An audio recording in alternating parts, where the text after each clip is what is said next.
को इसलिए वो काट लिया क्योंकि लड़ाई अभी शांत नहीं हुई है। आज भैया को संजीवनी की आवश्यकता है, कल किसी और को संजीवनी की आवश्यकता पड़ सकती है, तो हमें फिर इतनी दूर आना पड़ेगा। इसलिए बुद्धि का प्रयोग किया हनुमान जी महाराज ने। पर्वत को ही ले चले, वहीं स्थापित कर लें, जिसको जरूरत पड़ेगी वो काढ़ो काढ़ के देते जाएंगे, युद्ध समाप्त हो जाएगा, जहाँ के तहाँ रख जाएंगे। यही किया हनुमान जी महाराज ने, लेकिन रास्ता भटक गए। देखिए, दो बेहोश हुए हैं, मूर्छित हुए हैं। एक पड़ा है राम के नाम से, जिसको राम का बाण लगा वह अयोध्या की भूमि में गिरता है, और जिसको काम का बाण लगा वह लंका की भूमि में गिरता है। श्री लक्ष्मण जी महाराज मूर्छित हैं, और जब हनुमान जी महाराज आए, अयोध्या के ऊपर से निकले, श्री लक्ष्मण जी महाराज ने समझा कि कोई निश्चर है, और बिना फर का बाण मारा। हनुमान जी हाराम कहते हुए नीचे आ गए। अब वहां पर भरत जी महाराज ने जाकर के जब झटका चेतना आई, सारी बात बताई। कौशला माता आई, कौशला माता ने श्री हनुमान जी महाराज से कहा तो बेटा यहाँ से जाकर के कह देना राम से, यदि लक्ष्मण को लेकर के ना आए तो यहाँ अयोध्या आकर के अपना मुंह ना दिखाए। लेकिन पीछे से सुमित्रा माता आ जाती हैं और हनुमान जी महाराज से कहती हैं कि हनुमान मुझे तुम ये बताइए कि शक्ति लक्ष्मण के सीने पे लगी है कि पीठ में लगी है। बोले माँ इससे क्या हो जाएगा, अगर शक्ति सीने में लगी है तो मैं जान जाऊंगी कि इसने मेरे दूध की लाज रख ली। अगर शक्ति पीठ में लगी है तो निश्चित ही यह राम को पीठ दिखाकर भागा होगा। आप चिंता न करो हनुमान, मेरे पास एक और पुत्र है, लक्ष्मण मरता है तो मर जाए, राम सेवा में आप शत्रुघ्न को ले जाओ। लक्ष्मण निमिष एक माही, लक्ष्मण में तो इतना प्रताप है कि एक निमिष में शत्रुओं का सफाया कर सकता है, लेकिन शत्रुघ्न में कितना बल है। जाके सिमरन देव पुनासा, नाम शत्रुघ्न भेद प्रकाशा। आप शत्रुघ्न जी को लेकर के जाइए। हनुमान जी महाराज तो अबाक खड़े रह गए। उन्होंने कहा कि ये अयोध्या की ये स्थिति है, लेकिन प्रिय सज्जनों एक बात समझ लीजिए, जो हनुमान जी महाराज पर्वत लेकर के आ रहे थे तो हनुमान जी तो नीचे गिर गए, पर पर्वत कहाँ चला गया। अगर पर्वत गिरता तो बहुत नुकसान होता, लेकिन पर्वत गया कहाँ। तो हनुमान जी महाराज मानो यहाँ पर हनुमान जी महाराज के मान का मर्दन किया भगवान ने। हनुमान जी महाराज जान रहे थे कि पर्वत लेकर के हम जा रहे हैं, लेकिन जब हनुमान जी महाराज को होश आया तो उन्होंने देखा कि पर्वत कहाँ है।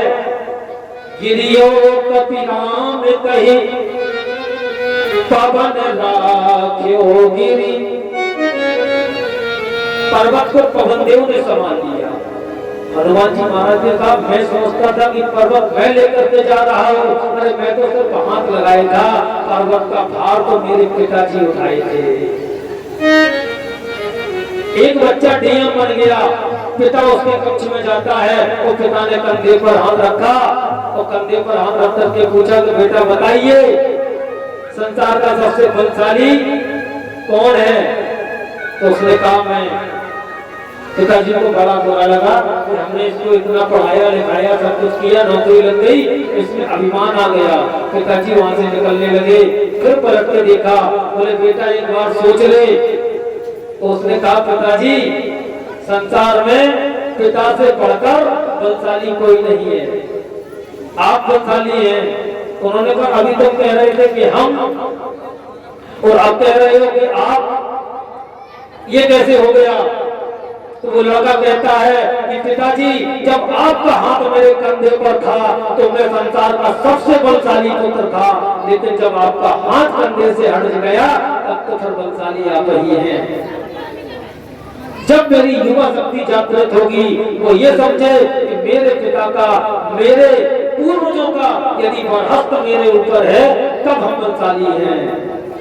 आज यदि हम अपने माता पिता को रोने पर मजबूर करेंगे तो आशा ना करें कि हमारे बेटे हमें रोटी देंगे।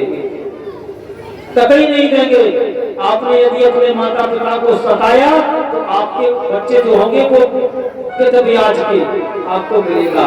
जैसा बोलोगे वैसा पाओगे। इसलिए घर में हमेशा बुजुर्गों का सम्मान होना चाहिए। आज जब ये बातें सुनते हैं तब तक उर्मिला माता का दर्शन हो जाता है। श्री हनुमान जी महाराज से माताएं कहती हैं, बेटा धीरे से शांति से बात करना, क्योंकि उर्मिला है। उर्मिला उसको कष्ट होगा, उसका पति जो है वहां पर अचेत पड़ा है। उर्मिला माता बोली आकर के, उन्होंने कहा नहीं, मेरे पति को कुछ नहीं हुआ है, क्योंकि मेरा दीपक यहाँ पर चल रहा है, ना तेल डाला है ना बाती बदली है, दीपक मेरा चल रहा है। क्योंकि उसको कष्ट हो ही नहीं सकता। क्यों? क्योंकि मुझे तो आप एक बात बताइए। क्या? बोले जब मेरे पति की शक्ति लगी तो रो कौन रहा है? बोले रो तो राम जी रहे हैं, और सो कौन रहा है? बोले सो तो लखनलाल भैया रहे हैं। अब बोले जिसके दर्द होगा उसको नींद आएगी? अरे दर्द तो राम जी के हो रहा है, मेरे पति तो आराम से परम पिता की गोद में सो रहे हैं। क्योंकि राम जी जानते थे कि मेरा भाई लखन बहुत दिन से सोया नहीं है, 14 वर्षों से सोया नहीं है, इसलिए उन्होंने आज सुला दिया है।